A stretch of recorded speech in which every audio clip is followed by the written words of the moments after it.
Madam, আপনি দরজা আটকাচ্ছেন কেন? কেন আটকেছি তুমি বুঝতে পারছো না সোনা? না, না, মানে আসলে এ কি বাবু, তুমি ঘেমে যাচ্ছ কেন? আর তোত্তাচ্ছ কেন? কি হয়েছে তোমার? ম্যাম, আপনি আগে বলেন দরজা আটকাচ্ছেন কেন? জান, তোমার সাথে একান্তে সময় কাটাবো বলে রোম্যান্স করব তাই। দরজা খোলা থাকলে কেউ এসে আমাদের যে কোনো সময় ডিস্টার্ব করতে পারে। কিন্তু ম্যাম, আপনি যেটা বলছেন সেটা তো কখনো সম্ভব না ম্যাম। আপনি এমন কাজ করবেন না প্লিজ। তাহলে এসব জানাজানি হলে কেলেঙ্কারি হয়ে যাবে। তুমি তো খুব ভালো করে জানো আমি কেমন মেয়ে, কারো ধার ধারি না। আর কেন সম্ভব না? আমি না তোমাকে ভালোবাসি, আর তুমিও আমাকে ভালোবাসো। তাহলে কেন সম্ভব না? না, না, আমি আপনাকে ভালোবাসি না। আমি একটা ছোটোখাটো মানুষ। আপনার মতো একটা বড়লোকের মেয়েকে ভালোবাসার মতো ভুল করতে চাই না। যে স্বপ্নটা কখনো পূরণ হবে না, সেই স্বপ্ন আমি দেখতে চাই না। প্লিজ ম্যাম, আপনি এখনই উল্টাপাল্টা কিছু করবেন না, তাহলে অনেক বড় সমস্যা হয়ে যাবে। কি এমন সমস্যা হবে শুনি? আর তুমি এমন ভয় পাচ্ছ কেন জান? এসব জানাজানি হয়ে গেলে সবাই আমাকে অনেক খারাপ ভাববে, আপনার সম্মানটা নষ্ট হয়ে যাবে। প্লিজ এমনটা করবেন না, তাহলে কিন্তু অনেক ঝামেলা হয়ে যাবে। শোনো, অফিসটা আমার, আমি যা ইচ্ছে তাই করব। তাতে কার কি? দরকার পড়লে আর 10টা ছেলের সাথে রোম্যান্স করব। তাতে কার কি সমস্যা আছে? হ্যাঁ, হ্যাঁ, হ্যাঁ, আপনি 10-12টা ছেলের সাথে রোম্যান্স করেন, তাতেও সমস্যা নেই। তারপর আমাকে ছেড়ে দেন প্লিজ। আমার সাথে এরকমটা করবেন না। ম্যাম, আপনি তো জানেন আমি অনেক গরিব ঘরের একটা ছেলে। আমাদের মতো মানুষ যেখানে কোনো ভুল ছাড়াই শাস্তি পায়, সেখানে যদি এমন কিছু করি আর এসব বাইরে জানাজানি হলে আমাকে এর জন্য কী শাস্তি পেতে হতে পারে, ফলস্বরূপ আমাকে এখান থেকে চলে যেতে হবে। আর আপনি ভালো করেই জানেন আমাকে চাকরিটা কত যুদ্ধের পর পেতে হয়েছে। চাকরিটা চলে গেলে আমাকে রাস্তায় গিয়ে দাঁড়াতে হবে। আপনি কি তেমনটা চান বলেন? তোমার কি আমাকে দেখে 12 ভাতারি মেয়েগুলোর মতো মনে হয় যে আমি 10টা ছেলের সাথে রোম্যান্স করব? আর কি বলছো? আমি তো তোমাকে ভালোবাসি, তাহলে ছাড়বো কেন? শোনো, তুমি কেমন কি আমি সেটা দেখার বিষয় না। আমি তোমাকে ভালোবেসেছি তাই নিজের কাছে পেতে চাই। আর নিজের ভালোবাসার মানুষটাকে কাছে পাওয়াটা কি অন্যায়ের বলো? আমি তোমাকে ভালোবাসি তাই আদর করতে চাচ্ছি, তোমার সাথে সময় কাটাতে চাই। তার জন্য তুমি এরকম ভাবে বলছো? আর কি বলছো? তোমাকে চাকরি থেকে কে বের করবে? হ্যাঁ, এখন তো আমি অফিসের বস, তাহলে কে তোমার কি বললো তাতে কি আসে যায়? আমি তোমাকে বের না করলে কারো সাধ্যি নেই বের করার। দেখেন ম্যাম, আপনি যদি অফিসের মধ্যে এমন কিছু করেন তাহলে বিষয়টা অনেক দূর গড়াবে। আর জানাজানি হয়ে গেলে আপনার আব্বু গান পর্যন্ত পৌঁছাতে বেশি সময় লাগবে না, তখন অনেক ঝামেলা হয়ে যাবে। আমাকে অফিস থেকে বের করে দিবে। আর আপনি কি চান আপনার জন্য আমি অফিস থেকে বের হয়ে যাই? জানাজানি হলে জানবে। আমি তো চাই আব্বু বিষয়টা তাড়াতাড়ি জেনে যাক, কারণ আব্বু আমার বিয়েটা নিয়ে একটুও চিন্তা করে না। আমার কলেজাটাকে ছাড়া আমি থাকতে পারি না, সেটা বোঝার চেষ্টাই করে না। আর অফিস থেকে বের করে দিলে দিবে, আমিও চাই না আমার বর এরকম ছোটখাটো একটা পদে জব করুক। তুমি বেরিয়ে গেলে আমাদের যে দ্বিতীয় অফিসটা আছে, আমি ওইখানে তোমাকে এমডির দায়িত্বে বসাবো। তাহলেই তো তোমার অবস্থার আরো পরিবর্তন হয়ে যাবে, আর কেউ বলতেও পারবে না তুমি আমার জন্য অযোগ্য। ম্যাম, আমি অতি সামান্য একটা ছেলে।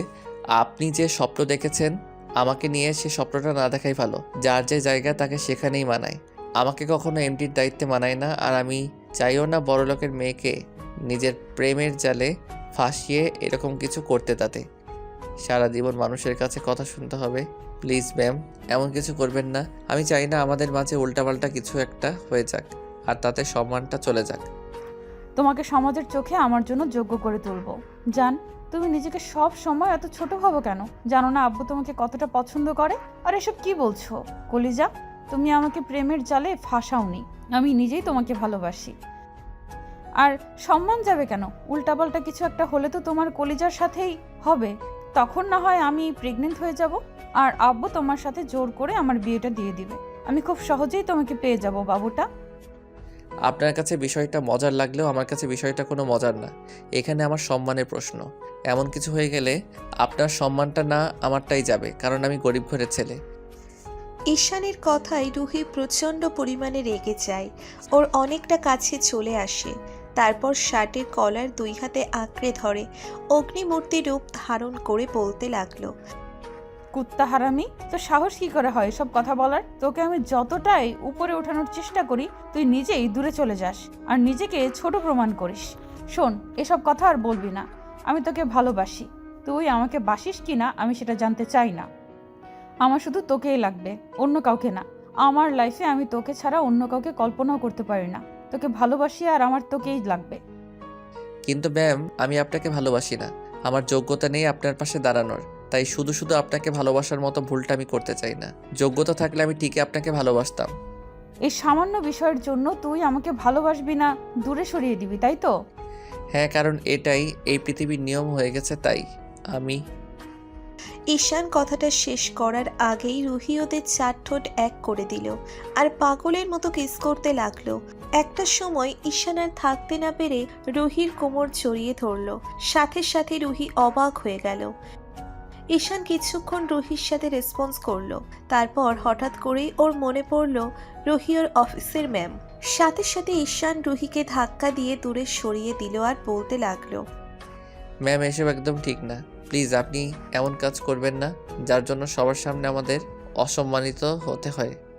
এত ভালোবাসি তারপরেও দূরে সরিয়ে দিচ্ছ। দেখেছো, তুমি না চাইতেও আমাকে আদর করছিলে, তাহলে কেন এইভাবে দূরে সরিয়ে দিচ্ছ? প্লিজ কলিজা, একটা বার আপন করে নাও। কথা দিচ্ছি, বাসা থেকে যদি আমাদের মেনে নাও নেয় তাহলে তোমাকে নিয়ে অনেক দূরে চলে যাব। তোমার সাথে আমি রাস্তাতে থাকতেও রাজি, জান। শুধু তোমার ভালোবাসাটা চাই আমার। আপনার এই ডায়লগ শুধু নাটকের সিনেমাতেই মানায়, অন্য কোথাও নয়। তাই আবেগের বশে এরকম কথা না বলে বাসায় গিয়ে মন দিয়ে ভাবেন, বুঝতে পারবেন কত বড় ভুল করেছেন। আপনি না হয় আবেগের বশে ভুল করেছেন, আমি তো সেটা করতে পারি না। এখন হয়তো আপনাকে আমি ভালোবাসি না, কিন্তু যদি কখনো ভালোবেসে ফেলি আর ভুল করে আপনার মায়ায় পড়ে যাই, তাহলে আমার থেকে বেশি কষ্টটা আর কেউ পাবে না। কারণ আপনি হয়তো 2 দিনেই আমার মায়াটা কাটিয়ে উঠতে পারবেন, আমি আপনার মায়াটা জীবনেও কাটিয়ে উঠতে পারবো না। তাই প্লিজ ম্যাম, এমন কোনো কাজ করবেন না যার জন্য আমাকে কষ্ট পেতে হয়, এই শহর ছেড়ে আমাকে চলে যেতে হয়। তার উপর আপনার আব্বু জানতে পারলে কখনোই আমাদের সম্পর্কটা মেনে নিবে না। ঈশানের কথায় রুহি প্রচণ্ড পরিমাণে রেগে গেল। তারপর টেবিলের উপর রাখা একটা ফুলদানি দেওয়ালে ছুঁড়ে মারল আর ঈশানের কাছে এসে ওর শার্টের কলার ধরে বলতে লাগলো, তুই কি ভেবেছিস আমি কোনো বাচ্চা না যা আবেগ থেকে এরকম বলছি? তোর কাছে আমার ভালোবাসাটাকে এতটাই তুচ্ছ মনে হয়? তোকে ভালোবাসি বলে এতটাই নিচু ভাবিস? আমাকে কি করে এমনটা ভাবতে পারলি? তোর কি মনে হয় বড়লোকের মন বলতে কিছু নেই? শুধু তোদেরই মন আছে? তোদের ইমোশন নিয়ে খেলার শক্তিটা শুধু বড়লোকদেরই আছে? তুই কেন এমনটা ভাবিস বল? আমি তোকে ভালোবাসি বলেই বারবার তোকে কাছে টেনে নিই, আর তুই আমাকে এত ভালোবাসার পরেও সেটা প্রকাশ করিস না। শেষবারের মতন বলে দিলাম, তুই যদি আমাকে ভালো না বাসিস তাহলে জোর করে তোকে বিয়ে করব। আর যদি বিয়ে না করিস তাহলে তোকে অন্য কারো হওয়ার আগে কিংবা তোকে হারিয়ে ফেলার আগে নিজেকে শেষ করে দিব। আর সেটাই হবে তোর জন্য শাস্তিটা। ম্যাম, আপনি কেন বুঝতে চাইছেন না? এটা কখনো সম্ভব না। প্লিজ উল্টাপাল্টা কিছু করবেন না। যদি তেমনটা করেন তাহলে ভাববো আপনি আজকের কথাগুলো সব মিথ্যা বলেছেন, আর আপনি এমনটা টাইম পাস করার জন্য করেছেন। ঈশানের কথাটা শেষ হওয়ার আগেই রুহি ওর মুখের দুই পাশে হাত দিল, তারপর বলতে লাগলো, তুমি কেন বুঝতে চাইছো না? আমি সত্যি তোমাকে অনেক বেশি ভালোবাসি, থাকতে পারি না তোমাকে ছেড়ে। তাই নির্লজ্জের মতো বারবার তোমাকে কাছে টেনে নেই। তুমি কেমন সেটা আমার দেখার বিষয় নয়। তোকে ভালোবাসি সেটাই আমার কাছে অনেক। প্লিজ একটা বার আমাকে ভালোবেসে দেখো। তোমাকে দূরে সরিয়ে থাকতে আমার খুব কষ্ট হয় কলিজা। ঈশান কোনো কথা বলছে না, চুপচাপ রুহির অসহায় চোখের দিকে তাকিয়ে আছে। ঈশানের চুপ থাকাটা রুহি সহ্য করতে পারল না, কান্না করে দিয়ে ওর বুকে মুখ গুজে দিয়ে ফুপিয়ে উঠতে লাগলো। ঈশানের বারবার মনে হচ্ছে রুহিকে বুকের সাথে শক্ত করে জড়িয়ে ধরতে, কিন্তু তারপরও নিজের অবস্থান আর যোগ্যতার কথা ভেবে মনে হচ্ছে যেটা হওয়াটা কখনো সম্ভব না সেটা নিয়ে না ভাবাটাই ভালো মনে করে দূরে সরিয়ে দিতে চাইছে।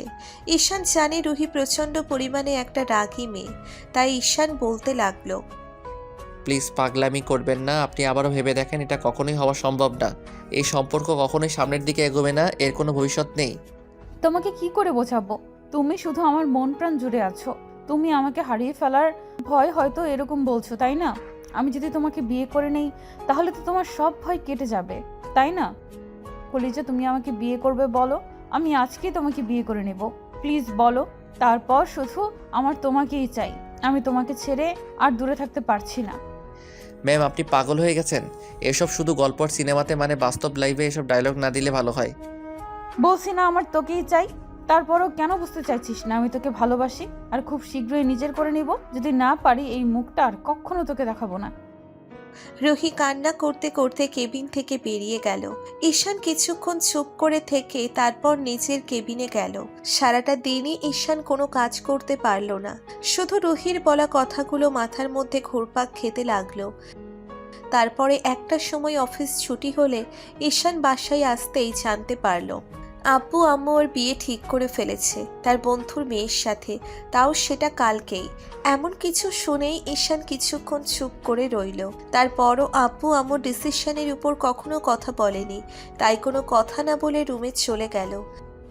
ঈশান বারবার ভাবছিল কি করবে, আবার পরক্ষণেই ভাবছিল যাকে নিয়ে স্বপ্ন দেখাটাই ব্যর্থ, তার জন্য নিজেকে আটকে রাখাটা পাগলামি। পরদিন বিকালের দিকে পাত্রীপক্ষের সবাই ঈশানের বাসায় আসলো, আর ওদের বাসায় বিয়েটা হলো।